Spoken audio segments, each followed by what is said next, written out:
పెట్టారండి. క్యారవన్ పెడితే అందరం రెడీ అయ్యి వెంటనే ఇక్కడ పక్కనే అన్నారు. మంచిగా రెడీ అయ్యి నడవడం స్టార్ట్ చేసాం.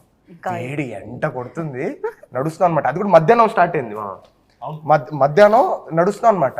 ఎంత నడిచినా రావట్లేదు. అది కూడా మెట్లు అండి. మెట్లు నడుస్తున్నాం ఒక 2 కిలోమీటర్లు ఇంకెంతసేపు అంటే వచ్చేసాం అన్నారు.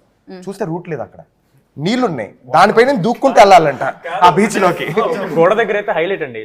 ఆల్మోస్ట్ ఈ బీచ్ అండి, నెక్స్ట్ బీచ్ స్టార్ట్ అవడానికి మధ్యలో ఇల్లులు ఉంటాయి. ఆ ఇల్లు కింద మన సీ రాక్స్ ఉంటాయి కదా, సీ రాక్స్. ఆ రాక్స్ పైన నడుచుకుంటూ అటు వెళ్ళాలన్న అలా కొట్టుకుంటున్నా దానికి. ఏం సినిమా తీస్తున్నా? వెళ్ళేటప్పటికండి షర్ట్ తడిచిపోయింది, ప్యాంట్ కూడా తడిచిపోయింది ఆల్మోస్ట్. అంటే లెనిన్ చొక్కాలు వేసాం కదా, మొత్తం తడిచిపోయింది, జుట్టంతా తడిచిపోయింది. వాళ్ళ చోటతో కూర్చున్నాం. వీళ్ళేంటి పక్కనే కదా అని చెప్పి హెయిర్ డ్రైయర్లు తేలేదు, ఏమీ తేలేదు. తెచ్చిన పెట్టడానికి లేదు అక్కడ. మళ్ళీ వీళ్ళందరూ వెళ్ళి మళ్ళీ 2 కిలోమీటర్లు మళ్ళీ వచ్చి బ్లో డ్రైల్ చేసి షర్ట్లు ఇప్పేసి అక్కడ ఫస్ట్ డే అండి గోవాలో. జనరల్లీ మనం ఇక్కడ ఫస్ట్ డే చేసినా దిస్ ఆల్వేస్ కొంచెం ప్రతిదీ పర్ఫెక్ట్ జరగదు. ఫస్ట్ డే ఈజీగా లేట్ అవుతుంది అండ్ అన్ని రావు. అలాంటిది అవుట్డోర్. ఫస్ట్ సామాన్లు రాలేదు, జనాలు రాలేదు, అప్పటికి మేకప్ వాళ్ళు రాలేదు గోవాకి.